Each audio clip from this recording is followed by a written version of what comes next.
Hello, hello, it's Julia Jordan, your favorite real estate agent with Keller Williams, The Woodlands, coming to you from my beautiful backyard. Let me flip my camera. Can you see my pool? Exactly. Here will it be. Can you see it? Pool, look, so here's the patio. Patio, pool, pool, pool, pool, pool, pool, pool. Hot tub in the corner, pool, pool, pool, more deck. Entertainment space. I can see the children splashing here already. I'm waiting for Glenlock Farms to get me confirmed. They have all the documents. Come on, Glenlock Farms, get me my papers back.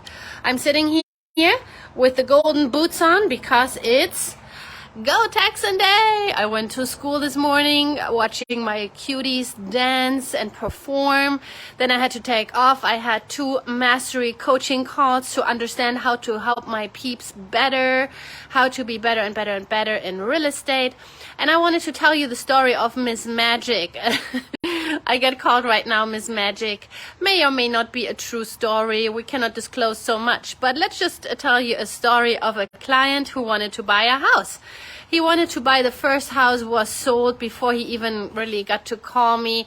It was already sold. He called me on one of my listing signs. My job is to sell houses quickly. He was already impressed by that. 4 or 5 days on the market, house was under contract, bidding more. He couldn't almost not believe that it did not sell for the amount listed for. I'm like, well, that's my job. Let me work for you because it's the same thing on the buyer's side, just other way around.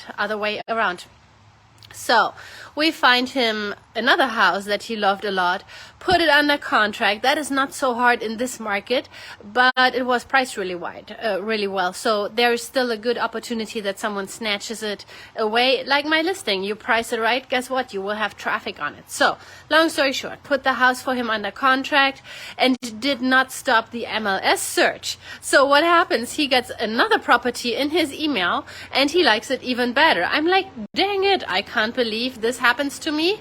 New part in the protocol, the moment the client falls in love, they are not getting any more other listings. We are in love and we are heading to the closing table.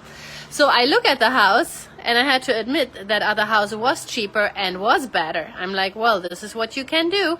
It's not pretty, but you can terminate. You pay $300 option for nothing and you terminate and we move on to the next. The moment we have the next one under contract, you can terminate the first one. It's not pretty and I feel guilty about it, but in the end it is, I am working for my clients. If my clients wants to back out, I explain to them how to back out of a contract. So, long story short, next house, talkie, looky, we get him the house, he loves it. It was a better house. Get it under contract, pay the option fee, yada, yada, yada. In the meantime, before we got the house, remember that, I didn't tell you, there was the house that I had listed he loved, and in the meantime there was another house he liked and he fell in love, but I couldn't get it for him because he was lowballing. And I told him, it's a beautiful house. They have traffic on the house. Forget we're in a buyer's market and you can lowball by 40K. You're not getting it. So long story short, he didn't get that house. But I built up a relationship with each agent. Each agent where my client loves the house, I call them. I'm their favorite real estate agent buddy.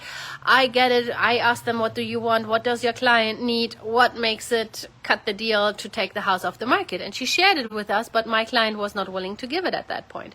He gave me an amount XYZ. That's what I wrote up. I advised him it will probably not do it, and he was fine with that. Okay, then in the meantime, the 2 stories happened that I just told you about. Those 2 houses that I just told you about. So, guess what happens? You already can assume what happened. That house, we got overbid. Someone overbid by far our offer. What they did, it was negotiation strategy. They put it under contract for a spectacular high amount. They did inspection, whiny. We want $50,000 discount because the faucet is dripping, something ridiculous like that. It was a little bit more, but nothing super major. And she's like, well, Julia, I loved our contact. It seems like our contract is falling through. Is your client still in? And I'm like, holy guacamole, I think he is. Don't tell me we are literally terminating a second time. I call my client. I'm like, well, client, your dream house is back on the market. The one at the golf course, the one in the cul-de-sac, the one where you lowballed, and all of a sudden they like your offer because now your offer is a good offer and they liked me. And I said, we just go straight to the closing table. Okay, so that's what you get called Mrs. Magic for. I even called another agent to get a little bit of backup because I was like, I feel so awful. We're terminating the second time. What means those houses are getting stigmatized. Another buyer might maybe think, what is wrong with the house? So I am a nice agent. I put in an email, hey, nothing wrong with the house, but the house that he loved before popped back on the market, so we had to snatch it. I'm very sorry, we're out. So at least he can show other agents that are applying or writing an offer for the property, can explain to them it was not house related. Okay, I try to do my very best, but in the end of the day, I work for my client. It's my job to negotiate hard.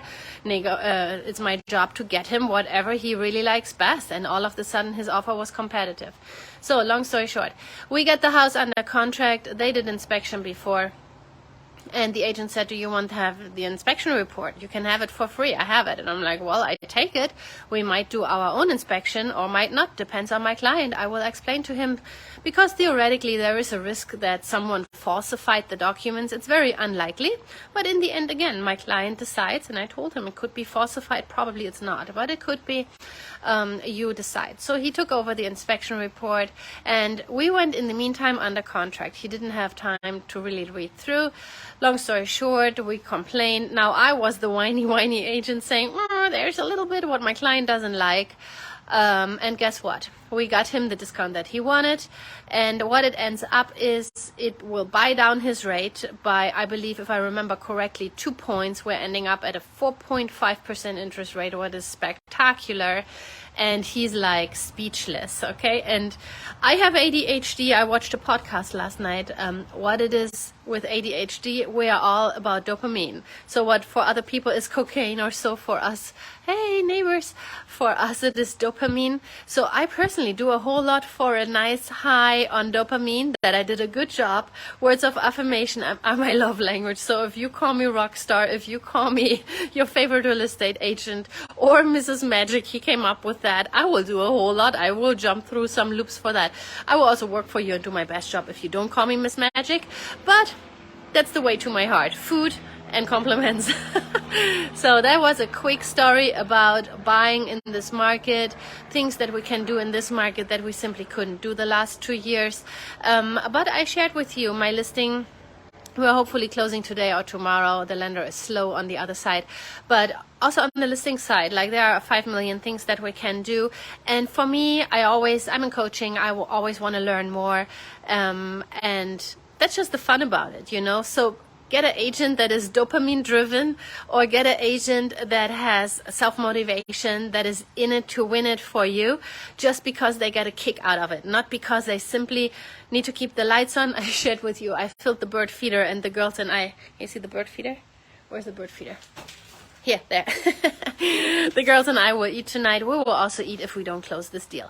But we will eat tonight, and I even was generous enough to fill up the bird feeder. Even the birds will eat tonight, and Mr. Magic will invite Mrs. Magic to steak. He said if I get him this house, and then if I get him the other house, he will have me for steak. So now it's steak and margarita, because I got him basically the third house. Do you know how many houses I get paid for? 1! Right? By now I did buy him 3 houses, right? And I got him out of 2 houses, what is also not so easy without a lawsuit. So I think he should pay me 3 times, but no matter. I will get paid once. Yeah, that was a story I wanted to share with you. Mrs. Magic putting houses under contract, in this case, 3 homes in 1 week for the same client. I'm exhausted. I need dinner. I'm wishing all of you a good day. Have a happy Go Texan day. I will relax a little bit here at my lake. We'll have early dinner with the girls in our favorite restaurant. And if you know anyone wanting to buy or sell, send them my way. You know, I'm all in for the dopamine. I also get paid in the end. I don't give a discount, but you see, I work so hard for it. Don't you think I already earned my own paycheck? Like, he's happy. He's a happy camper.